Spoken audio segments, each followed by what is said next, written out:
luminosa naranja de 24 gajos, dice don Octavio Paz.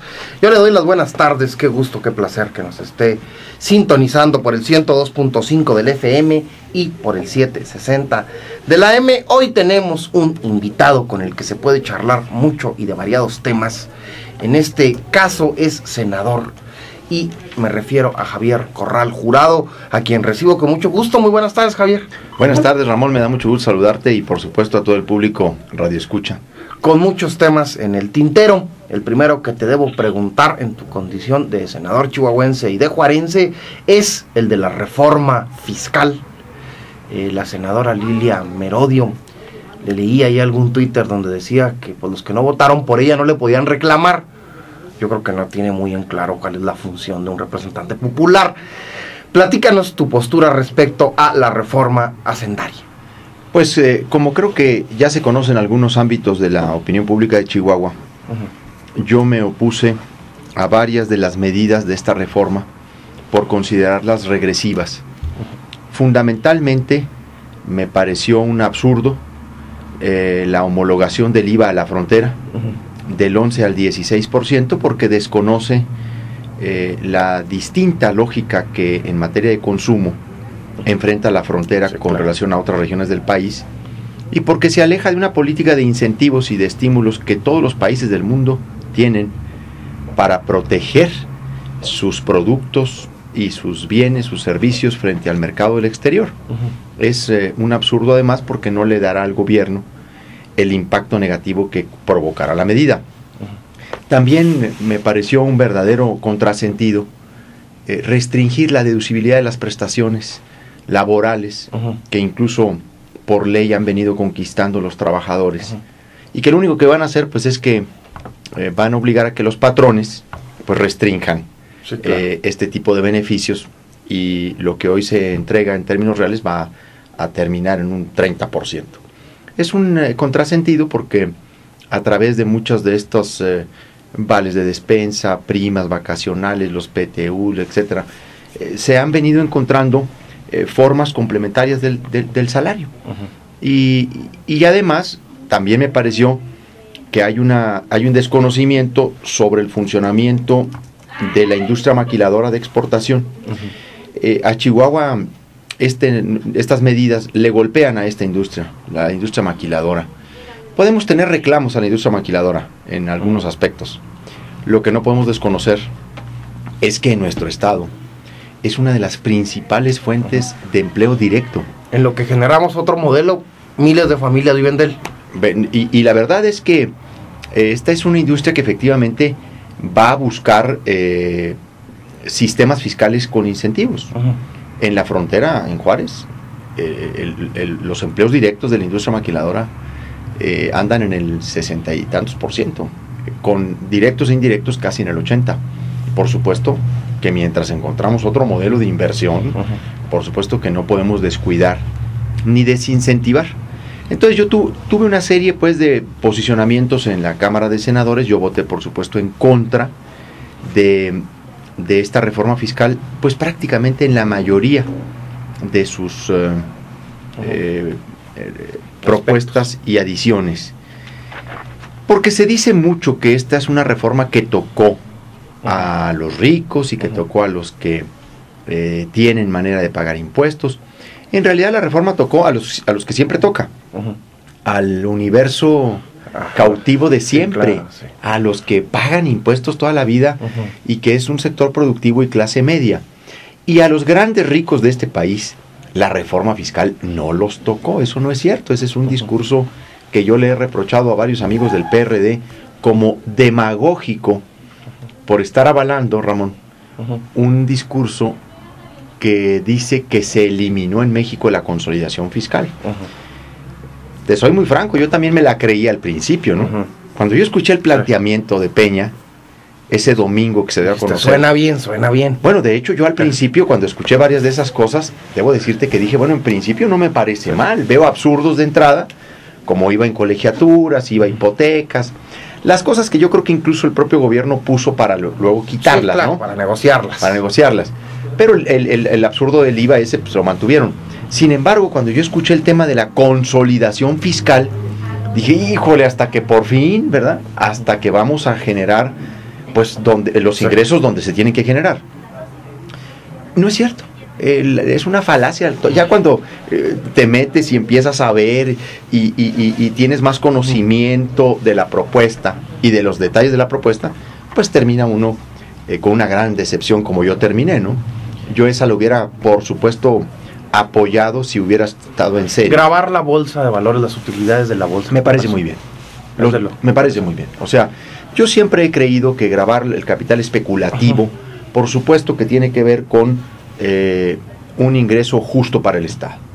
Mira, yo estoy incluso a favor de un ingreso, de un impuesto de control, que puede ser precisamente la salida a la simulación del régimen de consolidación fiscal, porque los 300 grandes capitales de México, los más poderosos de este país, terminan no pagando impuestos, ni siquiera un 1%. Digo, y lo hemos visto público, con el caso de la empresa de tu amigo Azcárraga Llano. Bueno, incluso esas condonaciones, sí, ¿verdad? Claro, o sea, no solamente no pagan impuestos, sí, se les condonan créditos fiscales, multas, rezagos. Fíjate, la condonación a Televisa, el año, bueno, este año, en lo que fue la Ley de Ingresos 2012, le condonaron 3,127 millones de pesos. Más grande que el presupuesto de toda la ciudad de Chihuahua. Por supuesto. Ejemplo. Pero además, vamos a ponerlo en estos términos, una cuarta parte de lo que el gobierno pretende recaudar en la frontera por IVA. Exacto. En términos reales, ¿no? En términos reales. Entonces, lo que le recortó a Conaculta, por ejemplo. Por ejemplo, el tema del recorte presupuestal al sector cultura hoy es otro de los absurdos brutales del gobierno, porque piensan que el subsidio es un gasto, el gasto a educación y a cultura es un gasto de subsidio y no un gasto de inversión. Incluso inversión, no solamente en términos del acrecentamiento de política cultural, de actividades de cultura, de creación, sino que tiene que ver con salud, con seguridad pública, con desarrollo social. O sea, esa es quizá una de las mejores inversiones, pero el gobierno tiene colocó un objetivo recaudatorio eminentemente en esta. De nuevo, no se piensa una reforma fiscal en términos de incrementar y fomentar el consumo, sino por el contrario, de inhibirlo. En realidad ese es el problema mayúsculo. Además, una reforma que no partió de la gran premisa que todos habían dicho en campaña, todos, el PRI, el PAN, el PRD, el PT, que si tú encuentras las plataformas de todos los partidos, las que están registradas en el IFE, y te vas a reforma fiscal, o reforma hacendaria, según le llamaba cada quien, la primera premisa de todos era aumentar la base de contribuyentes en México. Claro. y bueno, eso es lo primero. Y pegarle a los evasores. Y luego castigar la ilusión fiscal y eliminar los privilegios fiscales. Sí. La propuesta era, vamos a eliminar el régimen de excepción. Incentivar a Juárez. Bueno, lo dijo textual. La gran promesa de Peña, cuando va en marzo del 2012 a Ciudad Juárez, es decir, que lo que tenemos que hacer es fortalecer la capacidad exportadora de Ciudad Juárez y por lo tanto mantener y ensanchar el régimen de excepción fiscal. O sea, la promesa que Peña hizo en Juárez, pues terminó absolutamente liquidada en los hechos, ¿verdad? Que eso es uno de los reclamos que yo le hice en mi posicionamiento público. Digo, con respeto, pero pues con franqueza decir las cosas, porque cuando no hay ni siquiera el contrapeso de la crítica, pues el abuso se genera. Javier, te hemos visto votar no una vez, varias veces, en contra de propuestas que venían del presidente de la República de tu partido. Eso nos consta, quienes damos seguimiento de esto. ¿Qué opinas de que Lilia Merodio pues votara en contra de lo que tanto habló? Fíjate que yo creo que es una conducta que tendríamos que reprocharle en estricto sentido a los 3 senadores por Chihuahua. Sí, claro. Se ha concentrado la crítica en Merodio porque quizá ella fue la más expresiva en términos de diferir del aumento al IVA en la frontera. Incluso ella fue muy proactiva en términos de la Secretaría de Hacienda para que conociera las voces de empresarios de la frontera. Yo creo sinceramente que particularmente los 3 senadores por Chihuahua pues han quedado en deuda con el electorado, haya o no votado por ellos, porque al final de cuentas cuando tú asumes un cargo de representación popular, pues lo asumes a nombre de todo. Tú no eres el senador de los panistas. Claro, porque eso sería tanto como generar un criterio faccioso de la representación popular. Tú te debes al interés general y tienes que hacer prevalecer el interés general de Chihuahua en el Senado de la República. A mí me preocupa que esté intacto en el PRI, Ramón, este mecanismo de disciplina que hace a los legisladores votar por encima de la razón. Y de los propios intereses. Y por abajo de la dignidad de cada uno de ellos. Se dan muchas razones, que las razones de Estado, que demos una muestra de cohesión partidista, que necesitamos la unidad, que no nos veamos débiles, oye, te lo pide el presidente, es que si ahora no lo hacemos así, en fin, yo sí creo que falta todavía mucha cultura parlamentaria en México, de auténtica división de poderes, y yo lamento profundamente el caso de los 3. Bueno, particularmente de Patricio y de Lilia, porque es con quien yo sí había platicado. Los 2, originalmente, me habían asegurado que iríamos juntos en contra del IVA a la frontera. Una revuelta al inicio del sexenio de Peña Nieto, cuando se tocó el tema dijo, ni se les vaya a ocurrir. Y terminó, pues casi, no solo apoyando la homologación del IVA, terminó tratando de justificar e incluso que al consumidor final no le beneficia en Juárez al consumidor. Claro que sí, bueno, tan sencillo como esto. Ahorita hay inconformidad, pero espérate que llegue el 2 de enero, lo que va a pasar en la frontera, cuando a la gente, en cualquier producto, pues le carguen en lugar del 11% del IVA el 16%. Es tan sencillo como sumar 5 puntos más. En términos fiscales representa un 45% de aumento. O sea, claro que se le van a encarecer los productos y los servicios. Y luego, ¿a quién termina afectando más esta medida? Pues también hay que decirlo con toda claridad. A la gente que tiene menos ingresos, claro, y a la gente que no tiene la posibilidad de cruzar al otro lado. En Juárez, el último dato que yo tenía, Ramón, de gente que tiene visa, que tiene pasaporte, es alrededor del 40%, 43%. El resto, el 60%. No cruza. Entonces, ahí es donde también está el mayor problema. Claro que es absolutamente reprochable que los senadores del PRI hayan desatendido el interés general por ir de nueva cuenta con un interés estrictamente partidista o de gobierno. Yo creo que los legisladores se tienen que dar un margen de actuación propia, porque luego se desfiguran, se desdibujan, desnaturalizan la función y terminan siendo guardaespaldas del presidente de la República.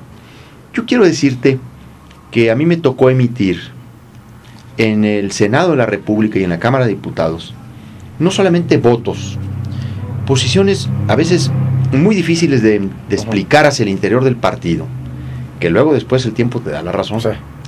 Y yo les dije a los legisladores del PRI, y llamaba particularmente a personajes como a Lilia, ¿no? En mi discurso final, les decía, miren, hay votos que los marcan a uno para toda la vida. El cargo dura 6 años, pero las vergüenzas duran toda la vida.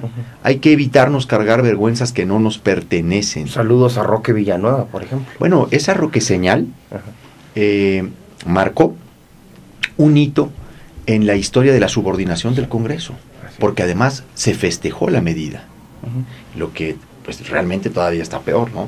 Ahora, el dato también interesante, recordando la Roque señal, yo creo que tú recuerdas en qué año se produjo el aumento al IVA del 10 al 15%. 95. 94. 94, no. 95, sí. 95, sí. Muy bien. 2 años después, el PRI perdía la mayoría en la Cámara de Diputados. Claro. Porque hay medidas fiscales que la gente aguanta y valora. Hay otras que la gente no las permite y las sanciona. Claro. Yo creo que va a suceder lo mismo. Vamos a un corte, Javier. Claro que sí. Y regresamos a seguir charlando sobre los temas de la vida política nacional. De esta reforma hacendaria o miscelánea fiscal, según como se lea, pues hay que hablar de un gran marco que es el Pacto por México, un muy mal remedio de la Moncloa. una Moncloa región, a la mexicana, región 4, región 5, región 6, una Moncloa del Pasito o del doctor Simi. ¿Debe el PAN seguir en el Pacto por México? Ya no, ya el pacto, y creo que los objetivos que se había impuesto, pues los cumplió, por lo menos en 2 reformas. El pacto ya está siendo más bien un mecanismo legitimador, Ramón, de decisiones absurdas como la reforma fiscal. Porque aunque la reforma hacendaria no es propiamente un producto del pacto, pues es claro que se pactó con el PRD la reforma, sí, y de alguna manera en el Consejo Rector del pacto también se pactó no estorbar en serio la reforma fiscal. Sí, claro. Entonces, el pacto ya no le sirve al país y no le sirve al PAN. Se ha magnificado también el pacto. Es una entelequia ya. Sí. ¿Qué es el pacto en términos de resultados? Hay que decirlo con toda claridad. 2 reformas. La reforma educativa, que es la única, por cierto, que está reglamentada, y ahora mismo el gobierno negocia su cumplimiento con la CENTE. En una de las partes que fueron más importantes, como es la ley del servicio profesional docente. La ley de telecomunicaciones, un paso sin duda monumental. Yo debo decir que para mí de las reformas estructurales la más importante. Digo que es más importante incluso que la educativa, aún sin reglamentarla y con visos de que el gobierno se retrotrae, se echa para atrás, se autocontiene en algo. En términos de presentar la iniciativa de ley secundaria. Esas son las 2 reformas. Pero pareciera que el pacto ha producido miles, y no, ha producido 2. Entonces, ¿la laboral? No, eso vino de iniciativa preferente del presidente Calderón. Correcto. Eso se presentó en septiembre. Septiembre, cierto. Incluida la de contabilidad gubernamental. Son 2 de las iniciativas preferentes que en su último ejercicio presentó Calderón. Javier, el tema del dinero, el tema de la administración, el tema de la transparencia sigue sin tocarse, y recaudar más para un saco roto, no sé si sea primero coser el saco, evitar que se vuelva a romper y después recaudar más. No se hizo al revés la ecuación. La figura que usas es verdaderamente ilustradora del problema principal de esta reforma fiscal y hacendaria.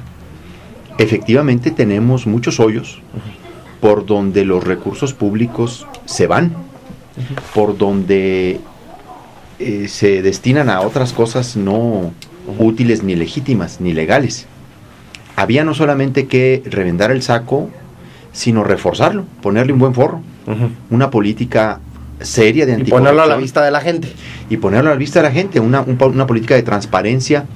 Yo propuse, le hice llegar a Luis Videgaray una propuesta para colocar como plataforma única digital de control el ejercicio del presupuesto, y en donde incluso el ciudadano, pues con las reservas que deben acompañar a ciertas áreas del gasto, pero en donde en general el ciudadano pudiera darle seguimiento a la inversión y a los proyectos ejecutivos, al ejercicio del gasto, etcétera, etcétera.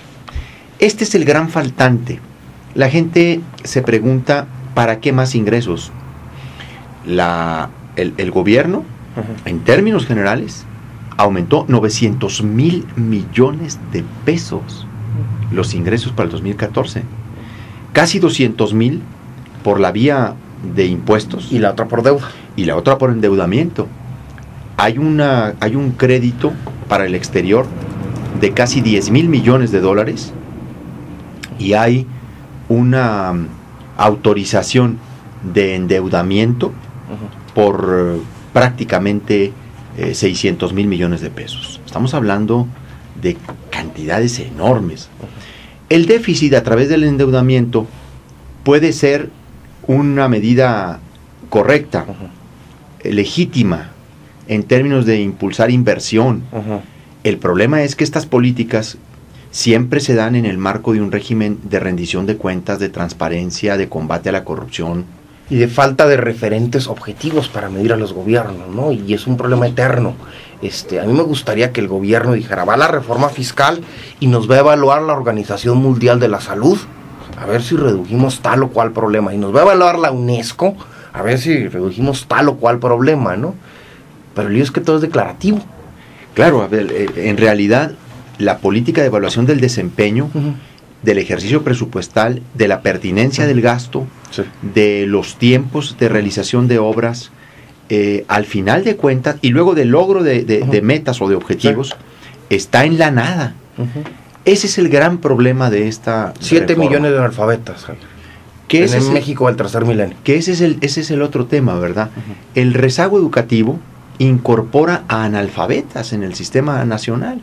Es increíble que un país como el nuestro esté generando una política recaudatoria de este nivel, históricamente la más grande de los últimos 30, 40 años, sin un compromiso de racionalidad en el gasto público y de transparencia del gasto público. Entonces ese sería un gran tema. El IFAI, Javier. El IFAI es una gran reforma, Ramón. Vamos a tener un paso muy importante si se concreta en la Cámara de Diputados ya la aprobación de la minuta final. Esta es una reforma que se estuvo resistiendo durante un año. Peña salió muy echado para adelante tras la elección a decir que iba a buscar fortalecer al IFAI. Presentó una iniciativa muy mediana. PRD y PAN presentamos las nuestras. Hicimos un gran dictamen. Mandamos al Senado hace un año la minuta, pero el PRI y el gobierno trató de cambiarle, modificarle, y bueno, debo decir que en el camino logramos corregir algunas cosas.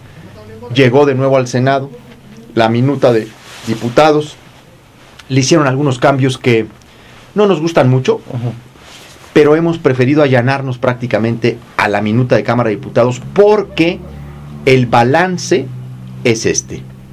Hemos ganado ya lo más importante. El principio de definitividad e inatacabilidad a las decisiones del IFAI.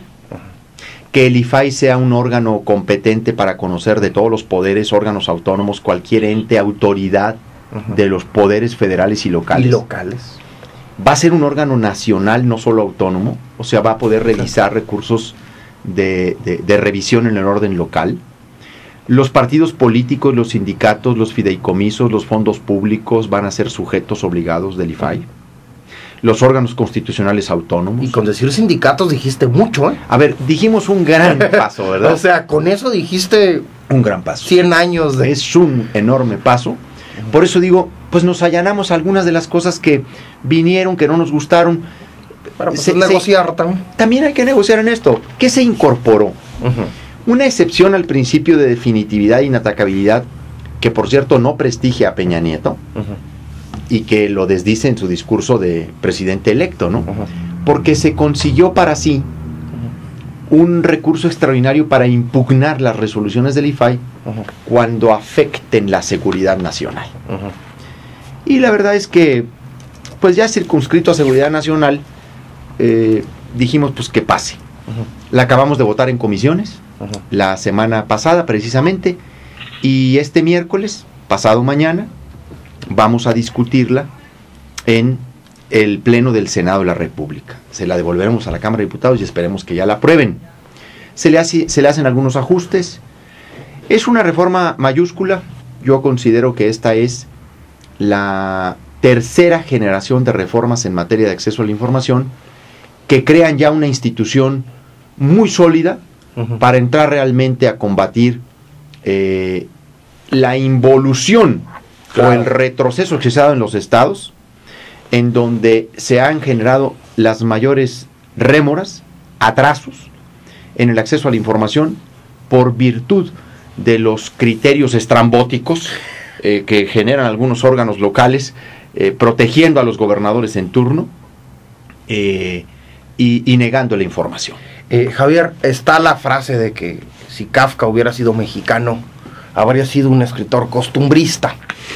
Lo que nos ha costado el IFAI, el presidente Peña Nieto nos dice que tiene 9 propiedades y le preguntamos dónde, de cuánto, cuándo las adquiriste y a quién, y resulta que no podemos saber.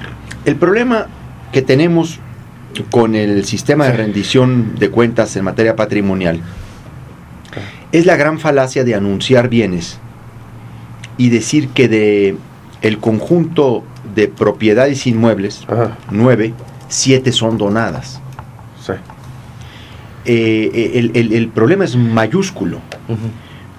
¿Cómo puede una trayectoria política como la de Peña acumular 9 propiedades inmuebles en el que 7 son donados? Porque nadie te dona nada más porque sí. Digo, a un muy buen amigo pues le puedes regalar una muy buena botella de whisky en su cumpleaños, en Navidad. Pero no una casa. Pero no una casa, ¿no?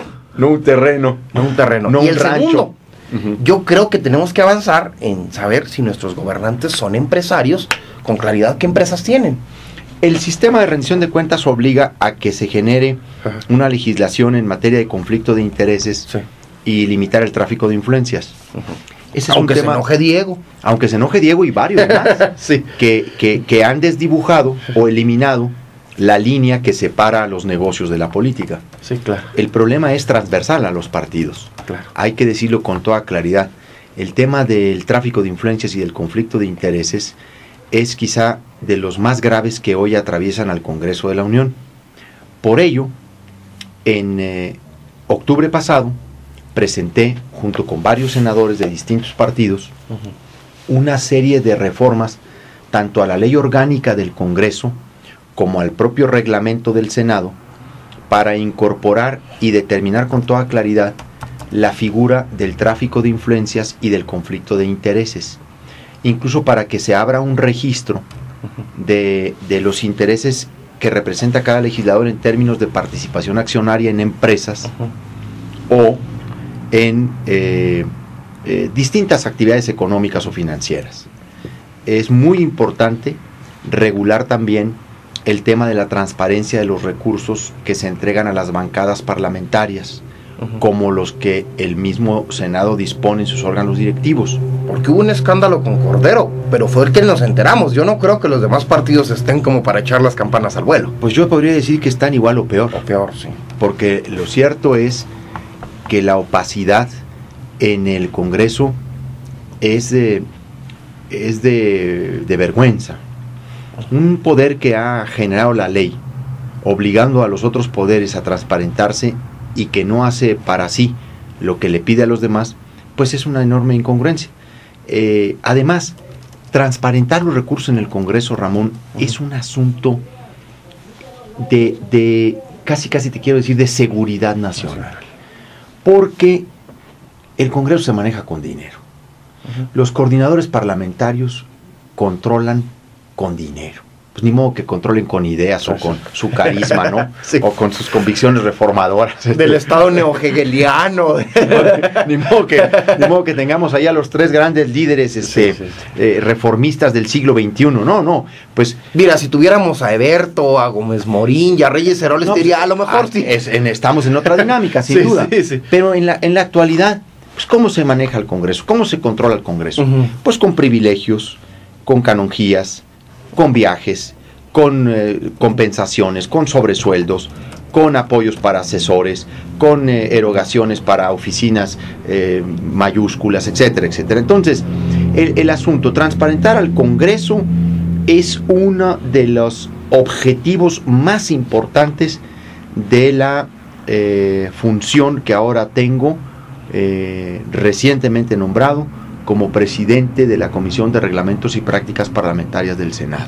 Porque es también transparentar a los que reparten el dinero. Por supuesto. Entonces, y a los que reciben. Y a los que reciben. Vamos a un corte comercial y regresamos. Bueno, pues ya regresa Javier Corral sobre varios temas de la agenda y del acontecer nacional. Hay las reformas pendientes. Está el tema de la reforma energética, que para mí es reforma petrolera. Me sigue pareciendo increíble que estemos en un debate de los años 40 y que Chihuahua siga alumbrándose un desierto por el agua y no podamos plantearnos el tema en serio de la energía solar o energía eólica. Pero ahí estamos anclados en un debate sobre la reforma petrolera. ¿Cuál es tu postura, Javier? Pues es una postura por ahora, dentro del propio grupo parlamentario del PAN, pues un tanto aislada, debo decírtelo. No sé si tú sepas, pero yo fui el único senador del PAN que no pudo suscribir la iniciativa que el grupo presentó en materia de reforma constitucional al 25, al 27 y al 28, entre otros enfoques por el que ahora tú mismo adelantas, pero en su sentido más preciso, porque estando a favor de la inversión privada en ciertos aspectos de la industria energética del país, no estoy de acuerdo con la figura del concesionamiento. Me parece que la figura del concesionamiento es un paso muy agresivo, a la luz de lo que hemos venido comentando en tu programa, la ausencia de un verdadero sistema de rendición de cuentas, de auténticos controles para el ejercicio presupuestal, de transparencia, de anticorrupción. Me parece además que a esta reforma le falta lo más importante, que son las definiciones. Están colocadas 3 iniciativas, 2 de reforma constitucional, sin definiciones secundarias.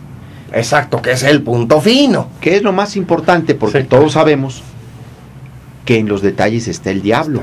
Sobre todo los que lo hemos más o menos conocido a cierta distancia, ¿verdad? En muchos procesos legislativos lo hemos visto por ahí pasar, porque pues al diablo siempre se le ven los cuernos. Y este que carga, ¿cómo se llama? El tridente. El tridente, ¿no? Entonces ya curados de espanto, pero habiendo conocido cómo se cocinan en el Congreso las leyes secundarias, a mí me parece un paso muy delicado ir a una reforma constitucional sin definiciones secundarias. ¿Cómo van a ser esos contratos? ¿Quién los va a entregar? ¿Cómo se va a determinar las utilidades compartidas o la producción compartida? Mucho menos el régimen concesionario, porque eso es, pues ahora sí que transferir el derecho de explotación de un perímetro para que al final de cuentas un particular que va a ser un extranjero explote un recurso esencial de la nación. Y esto que se llama en filosofía la navaja de Occam, que algunas veces la explicación más sencilla es la que más concuerda, que me parece que Cuauhtémoc Cárdenas la plantea. Primero saneemos lo que está actualmente de administración y de sindicato, y después veamos cuál es la reforma necesaria. A ver, yo creo que ahí está el planteamiento central. Yo coincido con el ingeniero Cuauhtémoc Cárdenas en las medidas que tienen que ver con darle una autonomía de gestión a Petróleos Mexicanos, quitarle esta carga impositiva que ha hecho aparecer a Pemex como una empresa con pérdidas cuando es una de las empresas rentables, productivas del país. Y para quitársela hay que desarrollar la industria nacional y el mercado interno. Y además, algo que no tienen las iniciativas de reforma constitucional es realmente una fórmula de cómo van a fortalecer a Pemex. Todas dicen que quieren fortalecer a Pemex, pero en realidad, bajo un nuevo concepto de una competencia abierta absolutamente, pues yo creo que vamos a mandar a chatarrizar Pemex. Y yo creo que ese no es el objetivo. Pemex es una empresa que le ha dado al país, a lo largo de las últimas décadas, casi el 40% de los recursos fiscales. Y levantar la prohibición en el 28 constitucional me parece un desacierto. Entonces, muy arriesgado. Yo creo que además esta reforma no puede procesarse en las prisas y en los trueques de una reforma política menor que ya se está configurando, ¿no? Sí. Y creo que debe tener su tiempo, pero necesitamos sobre todo definiciones secundarias. Reforma política. ¿Qué nos hace falta, Javier? ¿Hacia dónde debe ir la gran reforma política que estamos esperando desde hace mucho? Yo creo que la gran reforma política es una reforma de Estado más que una reforma electoral. Y una reforma política debe colocar en el centro de la voluntad política de los legisladores el sistema anticorrupción, el sistema completo de rendición de cuentas, en donde realmente se someta al poder y a las autoridades a mecanismos de ejercicio presupuestal y de consecuencias en términos de la corrupción. Aquí es cuando yo digo, pues colocar centralmente un verdadero sistema o un verdadero órgano nacional anticorrupción con auténtica independencia. Y digo independencia y autonomía del Ejecutivo. Un Ministerio Público realmente autónomo, no un remedio de autonomía del Ministerio Público. Y profesional, y a la vista de la gente. En donde al final de cuentas el Ministerio Público tenga servicios periciales profesionales y no político-electorales. El problema de nuestros ministerios públicos es que los servicios periciales pues están supeditados a criterios partidistas, en donde hasta las huellas te inventan. Me parece que hay que despartidizar al país, por lo menos al sistema de procuración de justicia. Luego pienso efectivamente en cómo someter a control el gasto publicitario y comunicacional del gobierno. Necesitamos un control del dinero en medios de comunicación, que es donde se sigue pervirtiendo la relación entre el Estado y la sociedad. Claro, una renovación de órganos electorales, creo en un órgano nacional electoral, pero también cuando apoyo esta idea, al mismo tiempo me preocupa que todo este planteamiento de un INE nacional frente a la corrupción de los gobernadores que capturaron los órganos locales, termine en un diseño de cuotas partidistas, una hipocresía constitucional. En rehacer los distritos. No, me parece brutal que todo este planteamiento de un INE con características de combate a la corrupción termine en una repartidera de las posiciones a amigos, a compadres, a allegados, a incondicionales de los partidos, porque entonces se derrumba todo el edificio que has construido de un nuevo sistema electoral. Que nos urge. Sí nos urge, porque está distorsionada la independencia y la autonomía de los órganos locales en materia electoral. Digo, ¿tú estás a favor de que sea un solo organismo? Absolutamente a favor de que sea... Bueno, y el contraargumento que se da de que se violenta el principio del federalismo. No, la función electoral no es una función de soberanía, es una función técnica, y no es una competencia de gobierno, es una competencia ciudadana. Ahí no tiene sentido invocar el federalismo, porque además la materia propiamente soberana de los estados, esa estaría intacta. Los estados determinan su régimen interior. Dicen qué Congreso tienen, cuántos distritos, cuántos diputados, cuándo se vota, etcétera, etcétera. Lo que se está pasando a nivel nacional es la organización de las elecciones. Hoy, en el momento actual, ya están concentradas en el ámbito federal 3 de las principales funciones electorales, incluso de procesos locales, a saber, el padrón electoral y la credencial con fotografía son instrumentos absolutamente operados y administrados por el ámbito federal. El segundo ámbito de la organización electoral es el acceso a los medios de comunicación electrónica, que son la principal arena de la disputa electoral. Todos sabemos que los tiempos de Estado se manejan a través del Instituto Federal Electoral, incluso en elecciones locales. La función jurisdiccional, la última palabra está en México. Está en México. Y siempre se da en México, además. Y siempre estará allá. Las 3 principales componentes están ya en lo central. Ahora, incluso en materia de financiamiento, el 80% del financiamiento al sistema de partidos pues es federal. ¿Para qué nos hacemos, no? Entonces, lo que se terminaría por concentrar pues es la logística operativa y obviamente el nombramiento de las autoridades electorales. Yo creo que estamos teniendo un atorón de democracia, de rendición de cuentas, de acceso a la información en los estados.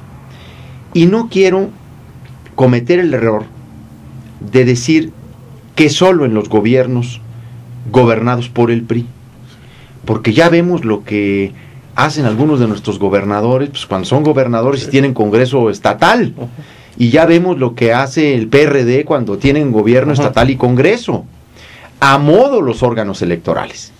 porque los gobernadores no han estado a la altura del desarrollo que se ha producido a nivel federal en términos de estas mismas instituciones. Vamos a un corte, Javier, y regresamos. Bueno, pues ya regresamos, charlamos con el senador Javier Corral Jurado sobre varios temas del acontecer nacional. Plantea la posibilidad de un organismo único para organizar las elecciones en todo el país. Fíjate que yo soy liberal, me considero liberal de cepa pura, y el siglo XIX generalmente estuve, cuando lo leo estoy del lado de los liberales, pero leí a Agustín Basabe y hablaba de la esquizofrenia política de México, y decía que todo el siglo XIX peleamos si íbamos a hacer una federación o si íbamos a hacer un estado central, y ganó la federación, pero la esquizofrenia viene en que gran parte de nuestro diseño constitucional es una federación, pero de nuestra lógica de operaciones es centralista. ¿Cómo armonizar esto? Yo creo que históricamente, en estricto sentido, sí, México nunca ha sido una federación. No conocemos la experiencia propiamente de República Federal. Enunciativamente sí. Sí, está plasmada en la Constitución sí, del 17, sí, está plasmada en las reformas del 57, sí, claro, pero nunca México en estricto sentido ha sido una federación. Si nos vamos, por ejemplo, a la distribución del elemento fundamental que es el recurso, de 1917 al 2000, en México se repartía, suspendido el pacto federal, sí, el 17% de los recursos públicos a las entidades. Del 2000 al 2009, al 2010, avanzamos el doble. Las entidades federativas reciben el 34% de los recursos. En 10 años, México federalmente en términos de distribución de recursos avanzó el doble. Para ti ese sería uno de los saldos positivos, ¿no? A ver, de la transición mexicana, sí.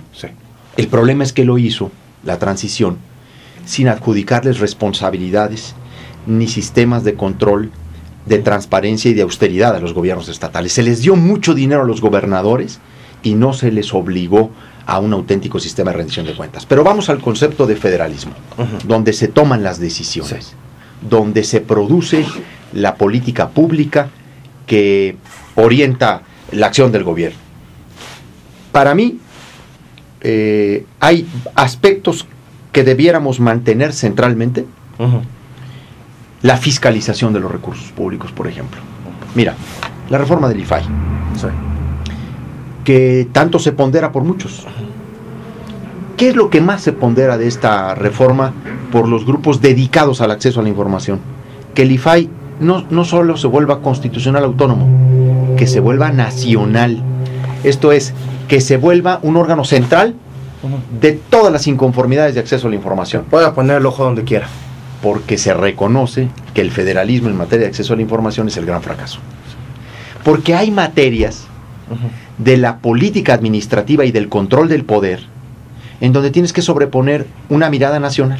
El tema educativo, ¿para ti debe estar centralizada la visión o debe estar federalizada? Yo creo que ahí es, por ejemplo... hay que partirlo. No, ahí es donde yo creo, sinceramente, que es uno de los temas que corresponden esencialmente a las localidades. Bueno, porque necesitan de la participación de todos los actores del proceso educativo. Pues ¿A ti no te daría miedo el diseño de libros de texto hechos por el gober Piadoso, o el ex gober Piadoso de Jalisco, que a lo mejor quitaría biología, o ya no saldría el cuerpo humano, o del gober Precioso en Puebla? Es que yo creo que debe haber, en términos del sistema educativo, una división del trabajo. Debe haber, obviamente, la presencia del gobierno federal en que, en el diseño de ciertas políticas generales, en el planteamiento de programas, de currículas, de modelos, pero que la operación educativa, la administración educativa, la gestión educativa, la hagan los estados. La tienen que hacer los estados y los municipios incluso. Hay ámbitos que son de diseño de política y de administración de política pública. Y yo creo que nuestro sistema debe ir combinando estos dos modelos. Obviamente, y yo también quiero decirte que he leído la historia del siglo XIX y para mí es fascinante. Es fascinante. Me parece que es incluso la más fascinante de nuestro país. Yo en muchos sentidos me identifico con los liberales. Y reconozco que la grandeza de muchos de los liberales, aunque no lo reconozcan los liberales, es que tuvieron frente a sí conservadores de gran tamaño. Impresionantes. De una cultura y de una visión impresionantes. A ver, cuando uno lee a Lucas Alamán, ¿no? Sí, claro. Uno se da cuenta de la dimensión de ese diálogo y de ese debate entre liberales y conservadores, pues porque estaban del mismo tamaño en términos ideológicos, conceptuales, en fin. Sí, claro. El gran problema ahora es que tú dices, bueno, ¿dónde están los liberales y los conservadores? O sea, ¿dónde está el bagaje, el debate, la idea, el concepto? La sustancia para hacer... Puros intereses. Sí. ¿Ves? Puros intereses. La reforma energética se discute a la prisa de los intereses de las empresas que están cabildeando. No se discute a la luz de qué rumbo va a tomar el país. Y por el otro lado, el sindicato de Pemex, uno de los más opacos, que financia oposición para que ni siquiera se toque el tema de reformar. El gran problema de, por ejemplo, de Petróleos Mexicanos es que no ha podido liberar a los procesos de producción, de manufactura, de transporte, de la acción corporativa del sindicato. Así es. Ese es el gran problema. Y entonces, porque no podemos liberar a Pemex de esa relación y porque no podemos tapar los hoyos, la respuesta y la propuesta es entreguemos el petróleo a los extranjeros. Exactamente. Me parece un ridículo y en ese partir de esos absurdos. Opacidad en los contratos de servicios múltiples, donde nadie sabe, nadie supo. En realidad, fíjate, todas esas cosas ni siquiera prosperaron por el mismo problema, porque dejaron intacto el mismo problema. Empezamos con contrato riesgo, con contratos incentivados, y luego ahora se quiere pasar a contratos de utilidad compartida, y luego de producción compartida, y luego concesiones, ¿no? Dejando intacto el mismo problema, que es la corrupción y un sindicato que a cualquiera, en un mediano sistema de inversión privada, pues le asusta entrarle así. Sí, claro. Y entonces, como les asusta entrarle así, pues dicen, hay que mejor entregarles el petróleo a los extranjeros, ¿no? A mí me parece que esto es muy delicado. Va a ser una posición muy difícil, por cierto, la mía, Ramón, porque veo cómo incluso en el partido, a los grupos en disputa, sí, pues hay ciertos temas que los unen, ¿no? Sí, claro. Porque los intereses los sí uniforman, ¿verdad? Tú vas a ver peleando a Madero y a Cordero en la disputa por la presidencia del CEN del PAN. Sí. Y con todo, dándose hasta con la cubeta. Sí. Pero los vas a ver de la mano el tema, impulsando la reforma energética. Y algunos de los chuchos también los vamos a ver. Yo creo que una parte del PRD tiene la tentación, que me parece ya sospechosa, de confundir que su paso a la modernidad, en términos de izquierda moderada y progresista, sí, es avanzar hacia reformas constitucionales en materia energética. Afortunadamente, hoy tienen un dique que es una fuerza moral muy importante a la que ellos mismos han recurrido, que es la presencia, la voz y el conocimiento de Cuauhtémoc Cárdenas. Yo he platicado mucho con Cuauhtémoc. Comidas, sí, largas comidas en los últimos meses. He platicado muchísimo porque yo he tratado de nutrirme de opiniones y de voces, pues no solamente con conocimiento, sino también con autoridad moral. Claro. Y que conoce el tema. Vamos a un corte comercial y regresamos. Bueno, pues ya regresamos. El tiempo, Javier, ese sí no perdona a nadie. Dice Atahualpa Yupanqui que acaba con todo el mundo a pesar de ser muy lento. Así es. ¿Algo más que desees agregar? Pues mira, estoy dando ahora una batalla en el Senado de la que a mí me parece muy importante, pues poder explicar, argumentar y exponer mis puntos de vista a los ciudadanos, sobre todo a la gente de Chihuahua.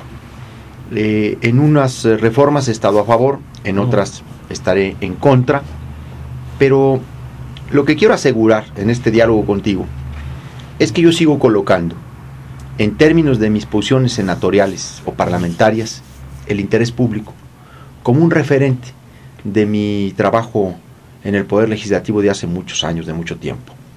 Viene una reforma política importante, espero que realmente termine siendo una reforma mayor, y no solo el paso de trámite o el cumplimiento de una condición sine qua non para apoyar la energética. Ojalá se vaya al fondo y no al cambalache. Ojalá termine en un rediseño por lo menos constitucional de factores reales de poder.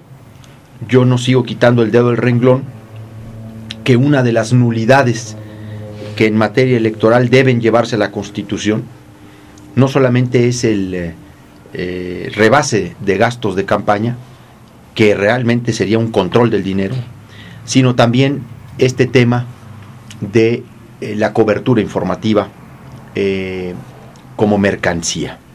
Que realmente esto se pudiera constituir como una causal de nulidad de una elección, así sea la presidencial, cuando demostremos que hay una compra de información en términos de radio y televisión, fundamentalmente estoy hablando.